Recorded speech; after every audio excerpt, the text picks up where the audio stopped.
Balita natin ngayon ay Ilyas GTB wala ng world tour simula nang umalis sa management niya. Pambihirang buhay talaga. May kasabihan nga na kapag dumating sa iyo ang grasya, huwag mong abusuhin dahil kusa yan mawawala.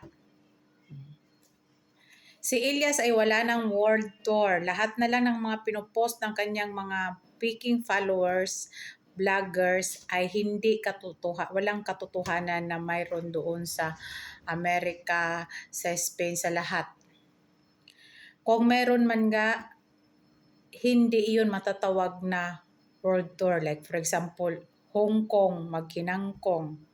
Pero not sure pa dahil matagal pa. Hindi katulad noon na nandoon siya sa management na pag-sign niya ng kontrata, agad-agad siyang pumirma ng world tour. Sa ngayon, paikot-ikot na lang siya sa Pilipinas. Parang nandoon siya sa Kalumad. Ganon din naman ngayon, paikot-ikot, Hulo, Basilan, Occidental, mga ordinaryo lang ang lugar na napupuntahan niya. Ganon ang karma. Kapag tinamaan ka ng karma, hindi ka talaga makakaiwas niyan. Diba? Nagpapatunay lang na kung walang management, hindi makakapunta si Ilyas sa ibang bansa dahil walang maayos na magmamarket sa kanya. Natapos na lang ang Japan, hindi siya nakabalik doon. Kawawang nila lang. Noon, ang Japan nakapunta lahat, pati ang kanyang live-in partner doon dahil pinirmahan ng management ang kanilang visa. Sa ngayon na umalis sila sa management, gusto man bumalik nila sa Japan pero hindi na sila makakabalik dahil walang mag-handle, walang magpo-produce sa kanila. Kaya ngayon, hanggang local na lang siya mag-perform sa mga ordinaryong lugar.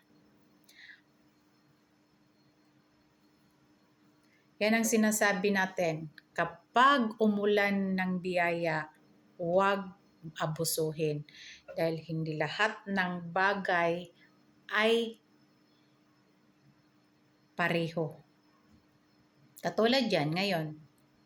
Siguro kung hindi yan umalis noon, alam nyo guys, dito sa aking YouTube channel, sa mga bagong subscribers, sasabihin ko sa inyo, soon i-upload ko kung saan nila ginawa ng problema ang manager, kung paano ginamit ni Ilyas para magkaroon ng sasakyan, kung paano niya inuto-uto ang manager para makakuha ng pera na worth of 5 million pesos para makahawak siya, kung paano. Lahat ng kanilang iniimbento noon na 29 million na ninakaw ng manager, Ilyas, kahit 100,000 walang ninakaw. Imbento lang nila yun. Yung sinasabi nila na may relasyon ang manager at si Ilyas, imbento lang yun ng kanyang kalibin partner na parang si Babalo ngayon. Yung sinasabi nila na kasi nga nakahawak na siya ng 5 million, nakabili na siya ng sasakyan, napaayos na niya ang bahay. So dito sa mga bago kong subscribers dito sa YouTube, pakinggan nyo ng maayos. Tingnan nyo, obserbahan ninyo ngayon siya. Para siyang kung ano, tingnan mo yung mga schedule niya, parang nandoon siya din sa Kalumad. Mga ordinaryong lugar lang ang napupuntahan niya. Wala nang ibang bansa. Kasi, yung mga schedule niya noon, sinabi ko doon sa page ko, is ang management ang nagmarket doon. So ngayon, nag-iiyakan yung mga vlogger, tapos yung iba kasi, kumbaga sumasakay na lang sila ng issue, popost nila para for the engagement.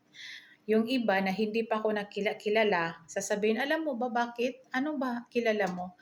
Hindi nila alam from the beginning, ako ang nakakaalam kung ano ang pulot dulo ng gulo na yan at nagkaroon ng mga fans. Kaya kayo, yung mga nare-report na, nagwa-warning na sa inyo si Metamax, ay abay, huwag kayong matulog.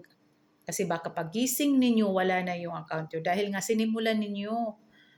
Oh. Alam ko, mayroon nga kayong mga notice kay Metamax. Mayroon na kayong mga notice eh.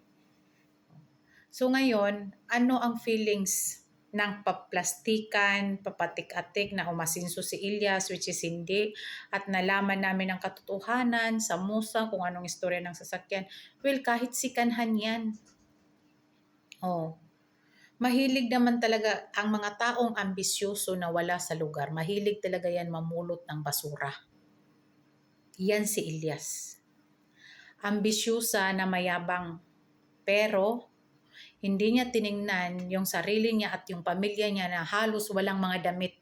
Ang panay lang post ng post yung ina ng kalibin partner niya dahil sila ang nakikinabang ng kakapiranggot na kita ni Ilyas. Pinapaaral ni Ilyas yung kapatid ni Abi. Walang trabaho ang mga magulang. Walang trabaho si Abi. Di nga natin alam, baka balang araw maaasawahin na yan ni Ilyas eh. Kaya siya ang panay post ng post ng post. Diba? Wala kayong peace of mind talaga pag maraming magbabasa sa inyo. Pag tiningnan nyo yung mga posting ni Ilyas at posting ni Abi, halos kakapiranggot na lang yung nagko-comment, yung nabubuisit na lang, yung nauuto-uto na lang nila. Pero hindi lahat. Sabi ko nga sa inyo, malayo na yung 2028. Ngayon nga, laos-laos na. Yung mga pinupuntahan niya, mga ordinaryong lugar lang yan. Bunawan, Sus Mario Garapon, Basilan, wala. Hindi man lang ina-acknowledge ng mga higher officials. Eh hindi naman ka-acknowledge din. Ba?